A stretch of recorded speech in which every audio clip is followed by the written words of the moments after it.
Connaissez-vous les réseaux sociaux universels d'Homme où vous pourrez rester informé de toutes nos actualités et recevoir des paroles de foi et de motivation? Abonnez-vous à notre page YouTube et recevez les notifications de nos émissions en direct avec des paroles positives et des expériences de vie. Et pour ne manquer aucune de nos programmations, connectez-vous aussi sur notre page Facebook où nos émissions sont diffusées en simultané chaque jour. Suivez notre page Instagram avec des publications quotidiennes que vous pourrez aimer et partager avec vos amis. Rejoignez-nous aussi sur notre canal Telegram pour toujours plus d'actualités. Ordinateur, tablette ou téléphone, fortifiez votre foi à chaque instant à travers nos réseaux sociaux où que vous soyez. Elle reçoit la vie, elle reçoit la force, la vigueur qu'elle a besoin. Universel d'Homme, toujours plus proche de vous pour vous mener plus près de Dieu. Connaissez-vous la radio positive d'Homme? Bonjour à tous, Dieu vous bénisse. Nous sommes ici connectés sur la radio positive d'Homme. J'aimerais vous dire, vous, chers auditeurs, qu'il est possible que votre situation change. Il est possible que vous puissiez résoudre ce problème. Que ton pouvoir, Seigneur, puisse la visiter à la maison, au travail, sur la route. Amen et grâce à Dieu. Une web radio 100% connectée à vos côtés tous les jours, 24 heures sur 24, pour vous apporter foi et motivation où que vous soyez. Soyez positifs et écoutez la radio positive d'Homme. Vous pouvez télécharger notre application qui est disponible sur l'App Store, mais aussi sur Google Play.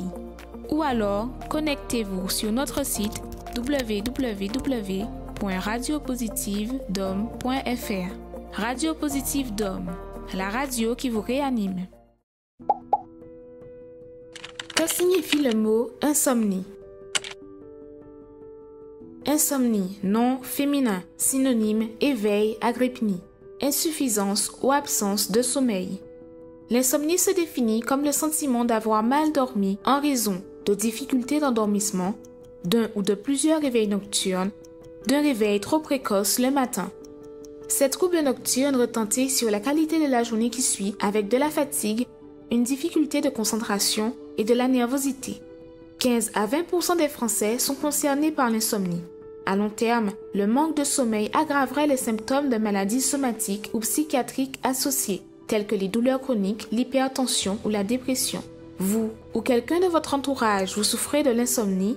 Parlez-en. Contactez-nous sur notre ligne Ami 24 heures au 05 90 28 33 83 ou alors contactez-nous par WhatsApp au 06 90 55 16 70. Universel d'Homme, où une vie meilleure vous attend.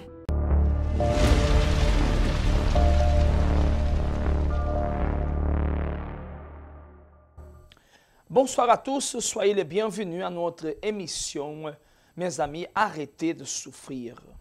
Bonsoir à vous, madame, monsieur, jeune homme, jeune fille, à tous les téléspectateurs que nous suivent, que nous accompagnent à travers de cette émission que nous sommes ici en train de réaliser. En réalité, on réalise cette émission tous les mardis, tous les mercredis, dans le but de pouvoir vous apporter à vous téléspectateurs, une direction, une orientation pour que le problème lequel vous êtes en train de passer, d'affronter, vous sachiez qu'il existe une sortie, une solution. Il y a une porte d'issue. Des fois, quand on traverse des problèmes, dépendamment du domaine qui est atteint dans notre vie, on pense des fois qu'il n'y a pas d'espérance. Mais la parole de Dieu nous enseigne à espérer contre l'espérance. C'est-à-dire que contre l'espérance physique, notre espoir à nous, apparemment, Père, force, nous devons même ainsi espérer que Dieu ne faille pas. Et vous que vous m'accompagnez dans notre émission ici, peut-être vous êtes une personne que vous avez perdu espérance. Espérance que votre mariage puisse se reconstruire, espérance que votre vie sentimentale puisse se rétablir, espérance que votre vie financière puisse changer, espérance de que votre famille soit rétablie, espérance en vous-même. Espérance dans votre propre vie à vous, peut-être dans votre propre personne. Peut-être vous avez perdu l'espérance vis-à-vis de vous-même, parce qu'aujourd'hui vous vous dites que pour vous, il n'y a plus de sortie, il n'y a plus de solution. Et la meilleure chose à faire, c'est de tout laisser tomber. C'est d'en finir avec votre vie. Combien sont peut-être les personnes qui peut-être ne veulent pas le faire, mais qui sont tourmentées par des pensées nocturnes, des cauchemars. Peut-être il y a des personnes qui nous accompagnent, que toutes les nuits, elles sont comme si quelqu'un appelle son nom. Elle n'arrive pas à dormir. Elle n'a pas de tranquillité. Dès qu'elle ferme ses yeux, il y a des mauvais cauchemars qui viennent dans son esprit. Il y a des rêves bizarres. Des choses que peut-être vous êtes en train de subir, de souffrir, et vous ne savez pas comment résoudre ce problème. Nous allons accompagner le témoignage d'une jeune fille qui exactement va nous parler de son parcours, comment il était et ce que Dieu a fait à travers de la foi. S'il vous plaît, ne quittez pas, accompagnez ce témoignage. Je reviens tout de suite après. Bonjour, je m'appelle Colline. Avant d'arriver à l'église, je souffrais d'évanouissement constant, c'est-à-dire que je pouvais me retrouver à l'école, chez ma famille, peu importe, même dehors, et je commençais à avoir des maux de tête, à avoir les mains lourdes, les jambes lourdes, et je pouvais tomber comme ça dans les pommes. Et lorsque je me réveillais, je me levais avec des vomissements, je perdais même l'usage de la parole. Donc ce que je voulais dire dans ma tête, c'était clair, mais lorsque je parlais, personne ne pouvait me comprendre et ça pouvait durer comme ça pendant plusieurs minutes. Et lorsque j'arrivais à l'hôpital, on me faisait tous les examens, toutes les analyses, plusieurs médecins m'analysaient, mais ils trouvaient pas de raison. Et ils me disaient que il fallait faire avec, ils savaient pas pourquoi, mais que je devais vivre avec ça. Et c'était délicat parce que ça pouvait arriver à n'importe quel moment et ça me dérangeait vraiment. Mais c'est seulement lorsque je suis arrivée à l'église que j'ai compris que c'était un problème spirituel, que c'était pas normal du tout, contrairement à ce qu'on voulait me faire croire. Et donc j'ai participé aux chaînes de délivrance du vendredi. Le mardi également, je suis venue. Et à partir de là, j'ai eu vraiment la délivrance. Dieu m'a délivrée. J'ai plus besoin d'aller chez les médecins à l'hôpital. J'ai plus d'évanouissement. Tout allait bien. Ma santé a été complètement restaurée.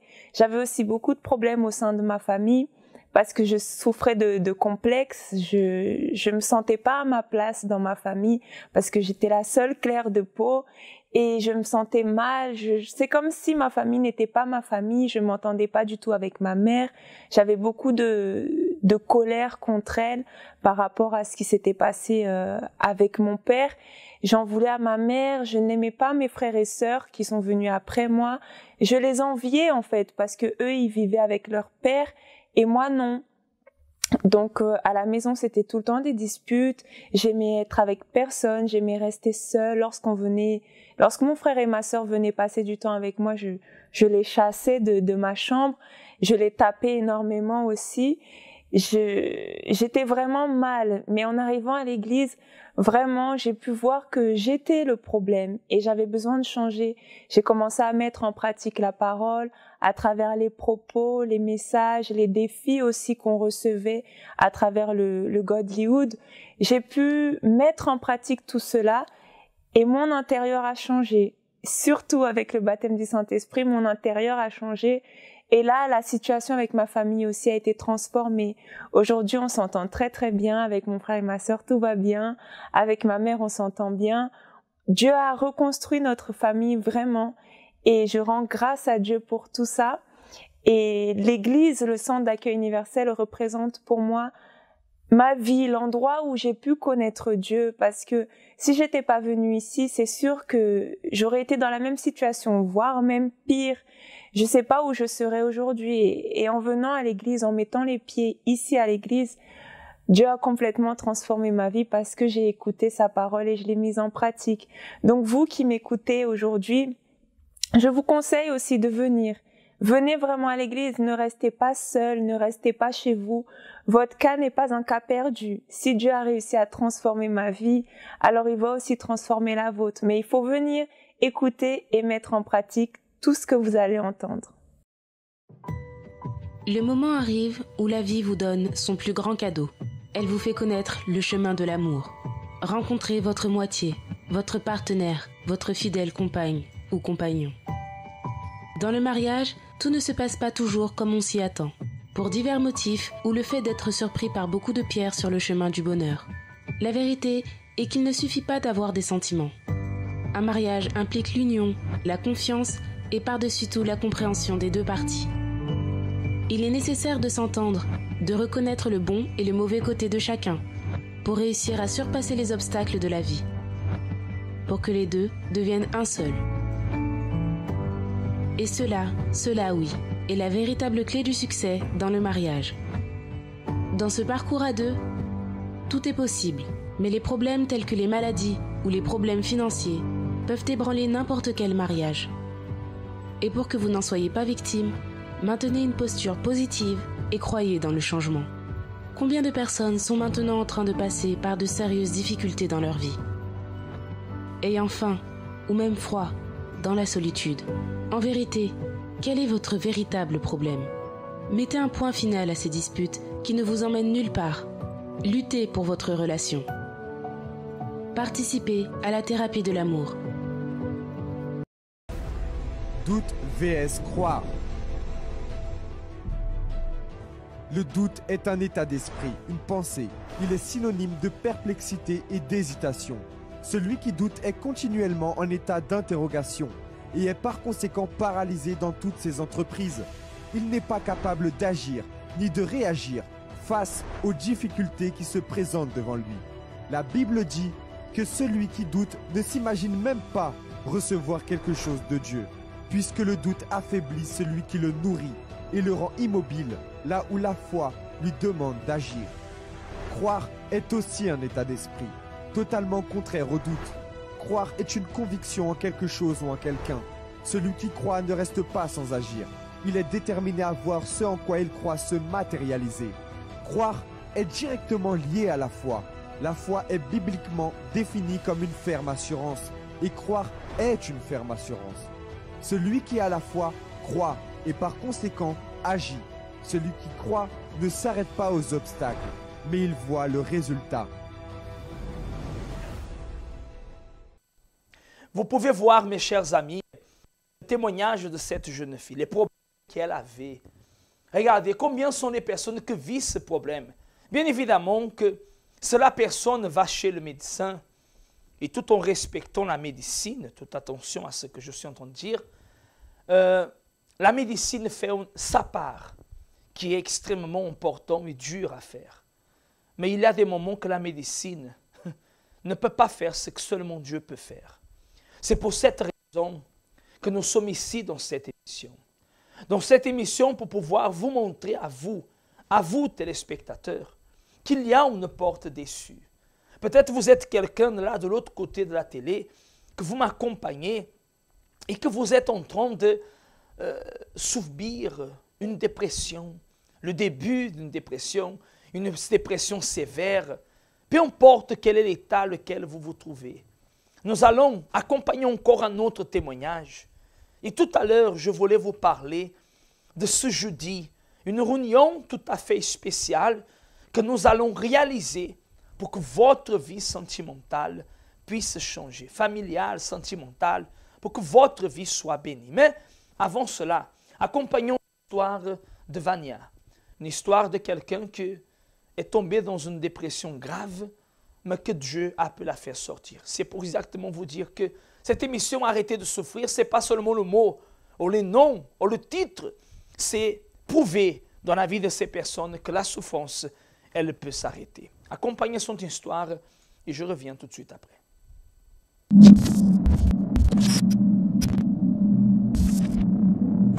À cause d'un problème sentimental et familial, je suis devenue quelqu'un de triste, angoissée, dépressive. Je pleurais tout le temps, Je voulais pas sortir de la maison. J'étais tout le temps toute seule. J'aimais être toute seule. Donc, de temps en temps, je faisais des crises d'angoisse. Je pleurais, je criais dans la maison. Donc, en fait, je voyais que j'étais pas bien, que j'étais tout le temps triste, mais jamais est passé par ma tête que j'étais quelqu'un de dépressif. J'ai commencé à avoir des crises jusqu'à trembler. Je tremblais, je marchais d'un côté à l'autre. J'ai commencé à dire à ma mère, je vais mourir. Parce que j'arrivais même pas à respirer tellement j'étais nerveuse ce jour-là. J'ai commencé à pleurer, je disais, je vais mourir, c'est fini. Et après, elle m'a regardée, je me rappelle, elle m'a dit, Vania, tu es dépressif. Et ce jour-là, c'était vraiment la pire journée de ma vie parce que, en fait, je pensais que ça pouvait arriver aux autres, mais pas à moi. Et quand elle m'a dit ça, c'est comme si, voilà, c'est fini pour toi, en fait. Et après ce jour-là, j'ai commencé aussi à entendre des voix. Donc, cette voix, elle me disait qu'il n'y avait plus de solution pour moi, que j'allais mourir, parce qu'à l'époque, j'étais enceinte. Elle me disait aussi, cette voix, elle me disait aussi que l'enfant que j'attendais était malade. Donc, il n'y avait personne qui pouvait me dire le contraire. J'étais persuadée que j'allais mourir et que l'enfant aussi était malade. Donc, j'allais tout le temps chez le médecin. On me connaissait déjà, je ne parlais pas bien français, mais j'étais tout le temps là et je m'exprimais en pleurs. Je pleurais, j'essayais de dire « mais aidez-moi » parce que je vais mourir. Et je me rappelle qu'il y avait un centre de santé à côté de la maison, donc j'allais presque tous les jours. Il y avait une dame que je parlais avec elle tout le temps. Je m'exprimais comme je pouvais et je lui disais « mais aidez-moi parce que l'enfant que j'attends est malade et je vais mourir ». Et je lui montrais l'échographie et tout ça. Elle me disait « mais ça va, l'enfant il va bien ». Donc cette dame, elle a vu que j'étais pas bien, elle a appelé une psychologue. J'ai parlé avec la psychologue, mais elle m'a dit en fait, ça vient de vous, ça vient de vous, donc vous devez être forte, ce que vous avez, il n'y a pas de solution. Donc pour moi, c'était fini en fait. Donc c'est là que j'ai commencé à croire vraiment que voilà, j'allais mourir. Et je me rappelle que même la psychologue, la dame qui me suivait, elle m'a dit un jour, quand elle a vu que j'arrivais pas, j'étais toujours la même, que je pleurais tout le temps, elle m'a dit mais Vania, va voir, va à l'église. Et j'ai même pas osé lui répondre parce que j'allais déjà à l'église, sauf que j'étais tellement persuadée que j'allais mourir, j'étais tellement persuadée que même les gens là-bas, ils me comprenaient pas et qu'ils ne savaient pas vraiment ce que je ressentais. Si je peux pas dire aux hommes, si je peux pas avoir de l'aide de la part des gens, donc la seule personne qui peut m'aider, c'est Dieu. Donc, il n'y a que lui qui peut m'aider. Au moins, lui, il ne va pas dire... il ne va pas me dire qu'ils vont me mettre... Il ne va pas me dénoncer et dire que, voilà, il n'y a plus de solution. Au moins, lui, il ne va pas dire aux autres que je suis malade, que je suis folle. Et ça n'allait pas empirer, en fait. Donc, c'est là que je suis allée au centre d'accueil universel. Et ce jour-là, je suis allée voir un des responsables qui était là. J'ai dit, je suis triste, je suis angoissée. Je sais que ma mère, elle avait déjà parlé avec lui, mais ce jour-là, je suis angoissée, je ne dors pas bien. Dès que la nuit arrive, je n'arrive pas à dormir. Je vais commencer à réfléchir comment je vais faire pour finir avec ma vie. Je vais prendre des médicaments, qu'est-ce que je vais faire? Mais de l'autre côté, j'avais la mort, je voyais la mort comme une solution, mais j'avais peur de la mort.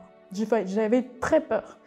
Donc je lui ai dit, et ce jour-là, j'ai commencé à pratiquer, j'ai commencé à obéir.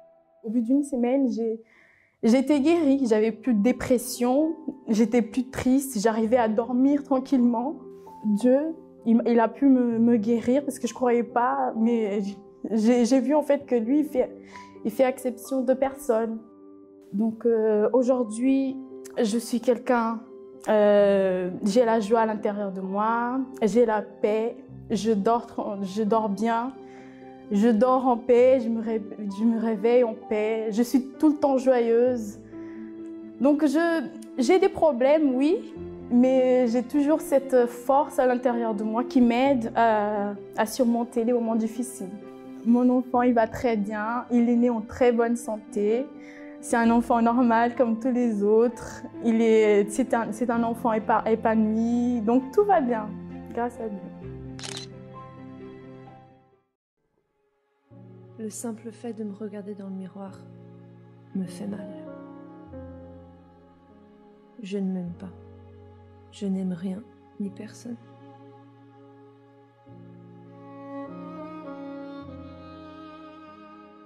Je ne sers à rien. Je n'ai pas d'argent, pas de travail. Je n'ai rien. Parfois, je me dis que si je pars, je ne manquerai à personne. Le plus dur, c'est de se lever chaque matin avec la sensation que tout recommence. Avec cette souffrance qui ne me quitte pas. Mes amis, ma famille, il y en a qui veulent m'aider. Mais ça ne sert à rien. Il n'y a pas de solution pour moi. Je pleure tous les soirs. Pendant la journée, je suis normale, mais la douleur me fait verser des larmes à l'intérieur. Personne ne le sait, personne ne le voit. Je souffre. Je souffre. Je souffre. Je souffre. Je souffre. Je souffre. La souffrance nous entoure. Ne soyons pas indifférents. La dépression a une solution. Le suicide n'est pas la solution. Vous avez pu voir le témoignage de Vania. Ce témoignage que prouve alors que Dieu veut et peut changer votre vie. Quel est le problème que vous affrontez? Nous allons accompagner, avant de faire la prière, un spot que parle de nos réunions spéciales qui se réalisera ce jeudi.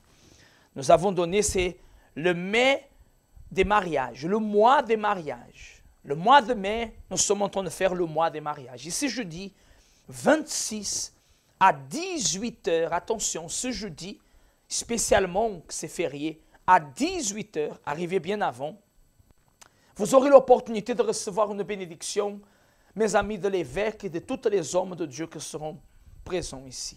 Une réunion à ne pas manquer.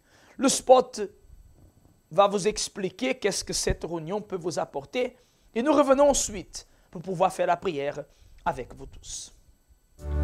Voici une opportunité d'être heureux, d'être aimé et partagé. Reconstruire. Venez recevoir la bénédiction de Dieu dans votre vie amoureuse. Que vous soyez célibataire, fiancé ou marié, la thérapie de l'amour vous invite ce jeudi 26 mai, spécialement à 18h, pour la grande bénédiction de la vie sentimentale, avec la présence de l'évêque et tous les pasteurs du CAU en Guadeloupe. Rejoignez-nous à notre siège au centre d'accueil des Abîmes. Ne ratez pas cette opportunité de changer l'histoire de votre vie amoureuse. L'amour c'est nous, l'amour c'est Dieu, l'amour c'est les deux ensemble.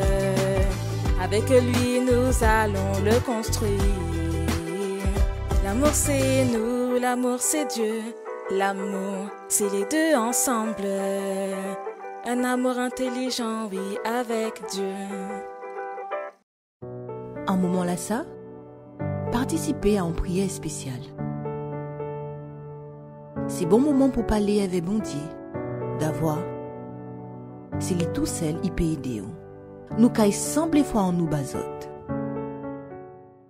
Seigneur notre Dieu, Seigneur notre Père, nous intercédons et nous clamons en faveur de tous ceux et celles qui sont connectés avec nous. Et que mon Seigneur peut-être ont besoin de cette solution, de cette direction, de ce changement dans leur vie. Des personnes qui ont besoin de dire à cette souffrance, arrête-toi. Mon Dieu, viens, mon Père, en ce moment à la rencontre de toutes ces personnes que nous suivent, que nous accompagnent.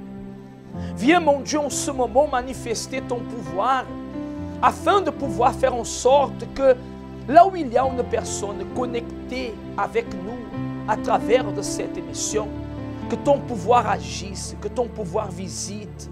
Mon Dieu, que ta main touche, mon Dieu, là où l'homme n'a pu rien faire, le Seigneur peut faire. Manifeste-toi, Seigneur, agis et viens bénir davantage la vie de ton peuple, de ton Église, de tes enfants, de ces personnes qui sont peut-être découragés, abattus, tristes. Mon Seigneur, consacre et bénis, Dieu, au nom de notre Seigneur et Sauveur Jésus-Christ. Que cette eau qu'elle a préparée, au moment où qu'elle boira, qu'elle reçoive vie au nom de Jésus. Buvez de cette eau, soyez guéris, soyez libres, soyez délivrés au nom du Seigneur Jésus. Amen et grâce à Dieu.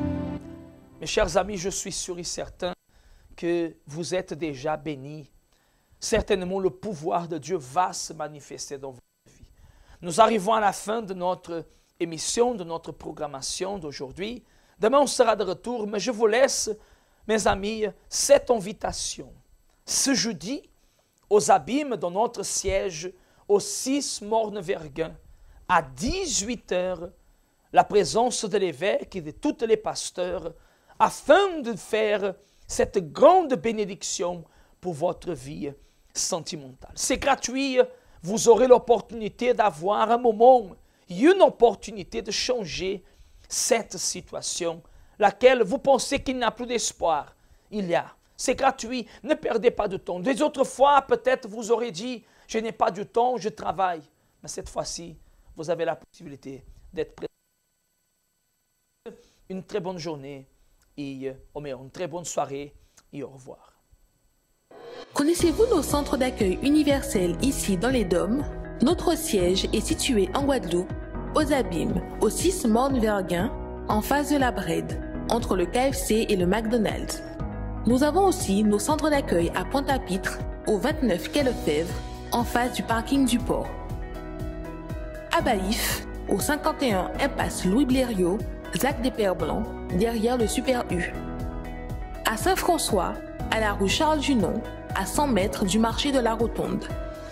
Nous sommes aussi en Martinique, au 42 rue Garnier-Pagès, proche du Leader Price à Fort-de-France. Mais aussi en Guyane française, à Cayenne, au 19 zone artisanale Galmo, proche de l'entrée du CFA. Ainsi qu'à Kourou, au 1 rue du Levant, proche du Lip Service Ting. Si vous désirez plus d'informations, vous pouvez nous contacter sur notre ligne AMI au 05 90 28 33 83 ou sur notre WhatsApp au 06 90 55 16 70.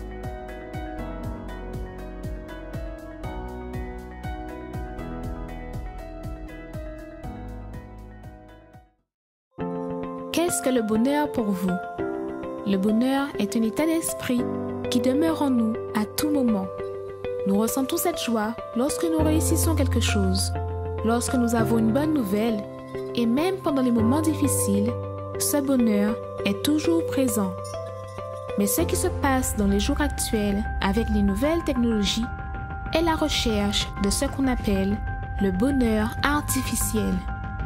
La vie, de manière générale, est devenue au fil du temps plus digitale, plus virtuelle, de même que les relations. Les personnes sont de plus en plus distantes l'une de l'autre.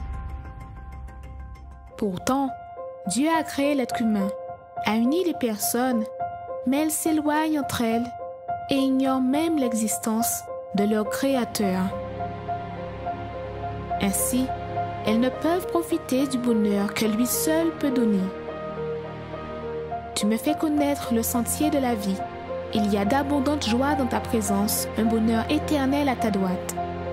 Venez chercher ce bonheur véritable pour vous et votre famille tous les dimanches à 7h ou 9h30 dans notre siège au Centre d'accueil universel des Abîmes, 6 Morne-Verguin face à la Brède ou dans le Centre d'accueil universel d'Hommes le plus proche de chez vous.